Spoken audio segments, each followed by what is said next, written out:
Assalamualaikum warahmatullahi wabarakatuh.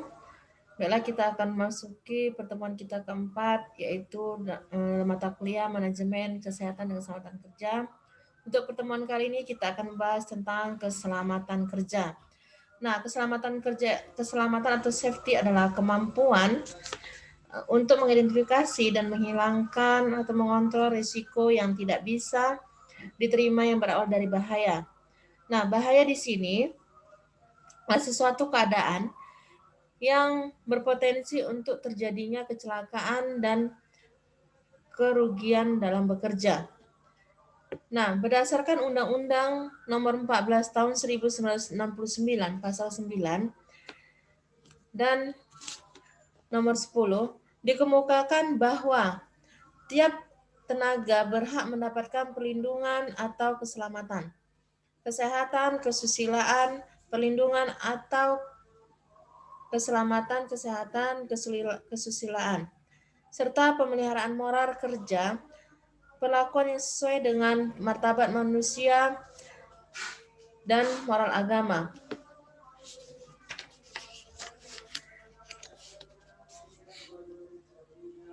Nah, lambang dari K3 itu berbentuk palang berwarna hijau dengan roda bergerigi 11 dengan warna dasar putih. Nah, arti lambang itu maknanya, tanda palang itu bebas dari kecelakaan dari penyakit akibat kerja atau PAK. Sedangkan arti makna roda bergerigi itu atau gigi atau roda bergigi bekerja dengan kesegaran jasmani dan rohani. Nah, arti warna putih itu artinya maksudnya adalah bersih dan suci. Warna hijaunya itu selamat, sehat, dan sejahtera. Selanjutnya 11 roda gigi roda itu maksudnya terdapat dalam Undang-Undang Nomor 1 Tahun 1970 tentang keselamatan kerja. Adapun tujuan kesehatan dan keselamatan kerja itu yang pertama, melindungi dan menjamin keselamatan setiap tenaga kerja dan orang-orang di tempat kerja. Yang kedua, menjamin setiap sumber produksi dapat digunakan secara aman dan efisien. Yang ketiga, meningkatkan kesejahteraan dan produktivitas nasional. Nah, selanjutnya kita masuk sasaran keselamatan kerja. Sasaran keselamatan kerja itu yang pertama mencegah terjadinya kecelakaan kerja. Yang kedua, mencegah timbulnya penyakit akibat pekerjaan. Yang ketiga, mencegah atau mengurangi kematian. Yang keempat, mencegah atau mengurangi cacat tetap. Yang kelima, mengamankan material, konstruksi, pemakaian, pemeliharaan, pesawat-pesawat, instalasi-instalasi. Nah, jelas bahwasannya sasaran kesehatan keselamatan kerja itu dia itu untuk melindungi serta mencegah terjadinya kecelakaan kerja, baik tempat kerja, di luar tempat kerja. Nah, itu melindungi siapa? Itu bukan hanya melindungi para pekerja, melainkan itu melindungi orang-orang yang ada di tempat orang-orang yang ada di sekitar tempat kita bekerja. Selain itu apalagi baik itu keluarga pekerja itu juga dilindungi.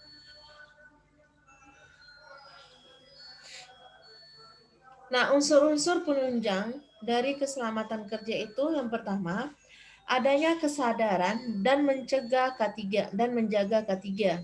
Yang kedua itu teliti dalam bekerja. Yang ketiga, melaksanakan prosedur kerja dengan memperhatikan K3. Yang keempat, meningkatkan produktivitas kerja tanpa memeras tenaga kerja dan menjamin kehidupan produktifnya.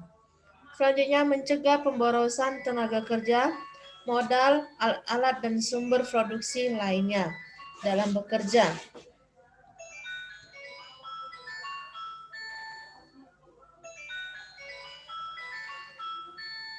Selanjutnya, menjamin tempat yang sehat, bersih, aman, dan nyaman. Sehingga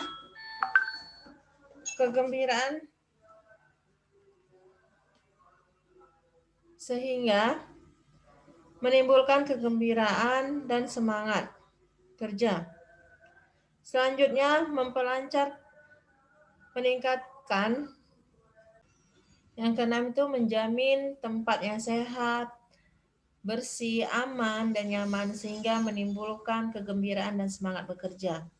Yang ketujuh itu mempelancar, meningkatkan, dan mengamankan produksi, industri, serta pembangunan. Faktor-faktor keselamatan kerja. Faktor-faktor keselamatan kerja itu dipengaruhi oleh dua faktor, yaitu pertama, lingkungan kerja secara fisik. Yang kedua itu lingkungan sosial psikologi. Nah, lingkungan kerja secara fisik itu yang pertama itu penempatan benda atau barang. Nah, penempatan benda atau barang itu sebaik mungkin sehingga tidak membahayakan atau mencelakakan para pekerja. Yang kedua itu perlengkapan perlindungan. Perlengkapan perlindungan di sini para pekerja itu dilengkapi dengan menggunakan helm, rompi, keselamatan kerja, sepatu yang dapat melindungi para pekerja itu dari bahaya atau kecelakaan kerja. Yang ketiga itu penyediaan perlengkapan. Penyediaan perlengkapan di sini menggunakan alat pencegahan, pertolongan, dan perlindungan. Di sini perlengkapan pencegahan itu contohnya adanya pintu darurat, pertolongan apabila terjadi kecelakaan seperti tabung oksigen, mobil ambulan, kotak P3K, dan lain sebagainya. Selanjutnya lingkungan sosial fisiologi. Lingkungan sosial fisiologi itu dapat dilihat dari aturan organisasi sepanjang itu masih menjaga dan menjamin kesehatan dan keselamatan kerja para pegawai. Nah, lingkungan sosial psikologi itu yang pertama adanya perlakuan yang adil. Maksudnya di sini semua pegawai, semua karyawan itu dilakukan secara adil, tidak membedakan agama, suku, warga negara, dan lingkungan sosial. Yang kedua itu melakukan perawatan dan pemberian asuransi. Di sini adanya pemberian asuransi bagi para pekerja apabila terjadi kecelakaan yang berbahaya ataupun beresiko tinggi yang dapat menimbulkan kecelakaan kerja. Selanjutnya masa depan pegawai. Di sini masa depan pegawai, keadaan tidak masuk lagi melakukan pekerjaan ataupun tidak dapat mampu si pegawai itu melakukan pekerjaan akibat dari kecelakaan kerja, baik itu secara fisik maupun mental. Selanjutnya kepastian kedudukan dalam pekerjaan. Nah, kepastian dalam kedudukan dalam pekerjaan ini merupakan jaminan bahwa orang-orang dalam organisasi itu dilindungi hak dan kedudukannya oleh peraturan pegawai dijamin secara seimbang dengan kewajibannya.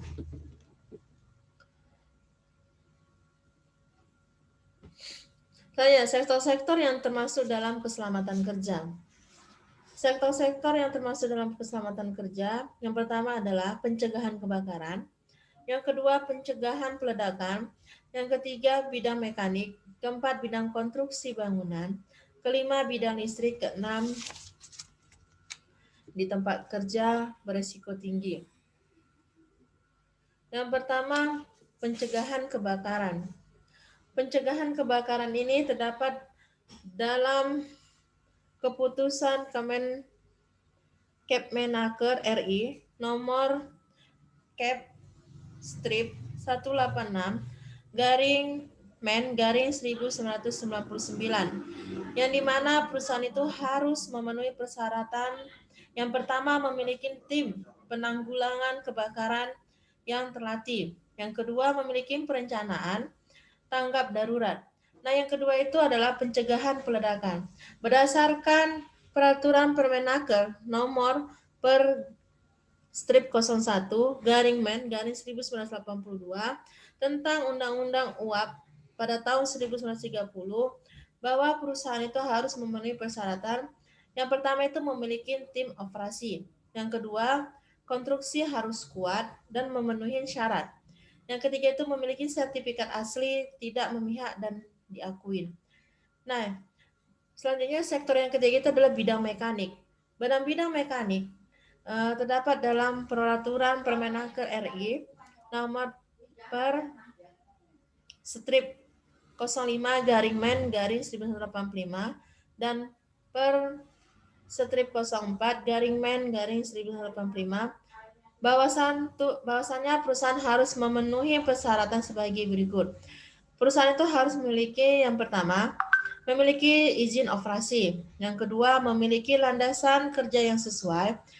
Selanjutnya, operator mengoperasikan selalu memiliki lisensi. Sektor yang keempat itu adalah bidang konstruksi bangunan. Sesuai dengan peraturan Permenaker RI nomor per strip 01 garing men garing 1980, perusahaan itu harus memenuhi persyaratan adanya akses keluar masuk ruangan. Yang kedua itu penerangan yang cukup. Selanjutnya sektor yang kelima. Sektor yang kelima itu adalah bidang listrik. Nah, sesuai dengan Permenaker RI nomor 02 garing men garing 1989 dan Kepmenaker RI nomor Kep strip 75 garing men garing 20. Perusahaan harus memenuhi persyaratan satu adanya perencanaan, pembuatan, serta pemasangan. Yang kedua itu memiliki sertifikat asli tidak memihak dan diakui. Yang selanjutnya adalah sektor yang terakhir, yaitu di tempat kerja beresiko tinggi. Sesuai dengan Permenaker Kep garing 13 garing DJ PPK garing 2006 dan Kepmenaker RI nomor Kep strip 85 garing DJPPK garing 9 tahun 2002. Perusahaan itu harus memenuhi syarat. Yang pertama, petugas yang bekerja di tempat berisiko tinggi harus memiliki izin kerja. Yang kedua, memiliki prosedur yang memenuhi syarat. Nah, sekian hasil pemaparan materi kita hari ini. Apabila ada yang kurang paham, silakan komen di kolom komentar. Wabillahi taufiq walhidayah. Assalamualaikum warahmatullahi wabarakatuh.